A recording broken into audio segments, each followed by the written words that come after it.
हमारे चैनल को सब्सक्राइब करें, बेल आइकन ज़रूर दबाएं और वीडियो को अंत तक ज़रूर देखें। अमावस्या की कहानी। एक गरीब ब्राह्मण परिवार था। उस परिवार में पति पत्नी के अलावा एक पुत्री भी थी। वह पुत्री धीरे धीरे बड़ी होने लगी। उस पुत्री में समय और बढ़ती उम्र के साथ सभी स्त्रीयोचित गुणों का विकास हो रहा था। वह लड़की सुंदर, संस्कारवान एवं गुणवान थी, किंतु गरीब होने के कारण उसका विवाह नहीं हो पा रहा था। एक दिन उस ब्राह्मण के घर एक साधु महाराज पधारे। वो उस कन्या से सेवा भाव से काफ़ी प्रसन्न हुए। कन्या को लंबी आयु का आशीर्वाद देते हुए साधु ने कहा कि इस कन्या के हथेली में विवाह योग्य रेखा नहीं है। तब ब्राह्मण दंपति ने साधु से उपाय पूछा कि कन्या ऐसा क्या करे कि उसके हाथ में विवाह योग्य बन जाए। साधु ने कुछ देर विचार करके बाद अपनी अंतर्दृष्टि से ध्यान करके बताया कि कुछ दूरी पर एक गांव में सोना नाम की धोबिन की जाति एक महिला अपने बेटे और बहू के साथ रहती है, जो बहुत ही आचार विचार और संस्कार संपन्न तथा पति परायण है।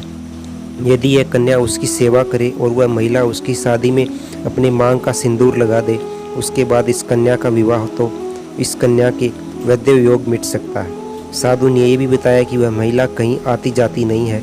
यह बात सुनकर ब्राह्मणी ने अपनी बेटी से धोबिन की सेवा करने की बात कही। अगले दिन कन्या प्रातःकाल ही उठकर सोना धोबिन के घर जाकर साफ सफाई और अन्य सारे कार्य अपने घर वापस आ जाती। एक दिन सोना धोबिन अपनी बहू से पूछती है कि तुम तो बहुत सुबह उठकर चाहे सारे काम कर लेती हो, पता भी नहीं चलता। बहू ने कहा, माँ जी, मैंने तो सोचा कि आप ही सुबह उठकर सारे काम खुद ही खत्म कर लेती हो, मैं तो देर से उठती हूँ। इस पर दोनों सास बहू निगरानी करने लगी कि कौन है जो सुबह ही घर का सारा काम करके चला जाता है। कई दिनों के बाद धोबिन ने देखा कि एक कन्या मुंह अंधेरे घर में आती है और सारे काम करने के बाद चली जाती है।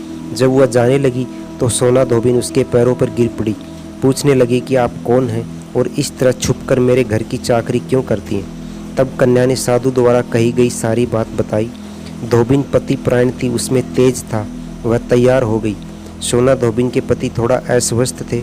उसने अपनी बहू से अपने लौट आने तक घर पर ही रहने को कहा। सोना धोबिन ने जैसे ही अपनी मांग का सिंदूर उस कन्या की मांग में लगाया, उसका पति मर गया। उसे इस बात का पता चल गया। वह घर से निराजल ही चली थी। यह सोचकर ही रास्ते में कहीं पीपल का पेड़ मिलेगा तो उसे भंवरी देकर और उसकी परिक्रमा करके ही जल ग्रहण करेगी। उस दिन सोमवती अमावस्या थी। ब्राह्मण के घर मिले पुए पकवान की जगह उसने ईंट के टुकड़ों से 108 बार भंवरी देकर 108 बार पीपल के पेड़ की परिक्रमा की और उसके बाद जल ग्रहण किया। ऐसे करते ही उसके पति के मुर्दा शरीर में वापस जान आ गई। धोबिन का पति वापस जीवित हो उठा। इसलिए सोमवती अमावस्या के दिन शुरू करके जो व्यक्ति हर अमावस्या के दिन भंवरी देता है, उसके सुख और सौभाग्य में वृद्धि होती है। पीपल के पेड़ में सभी देवों का वास होता है, अतः जो व्यक्ति हर अमावस्या को न कर सके, वह सोमवार को पड़ने वाली अमावस्या के दिन 108 वस्तुओं की भंवरी देकर सोना धोबिन और गौरी गणेश का पूजन करता है, उसे अखंड सौभाग्य की प्राप्ति होती है। ऐसी प्रचलित परंपरा है कि पहली सोमवती अमावस्या के दिन धान, पान, हल्दी, सिंदूर और सुपारी की भंवरी दी जाती है। उसके बाद की सोमवती अमावस्या को अपने सामर्थ्य के हिसाब से फल, मिठाई, सुहाग सामग्री, खाने की सामग्री इत्यादि की भंवरी दी जाती है और फिर भंवरी पर चढ़ाया गया सामान किसी ब्राह्मण सुपुत्र या उनके भांजे को दिया जाता है। दोस्तों, कहानी यही समाप्त होती है। चैनल को लाइक करें, शेयर करें, सब्सक्राइब करें। धन्यवाद।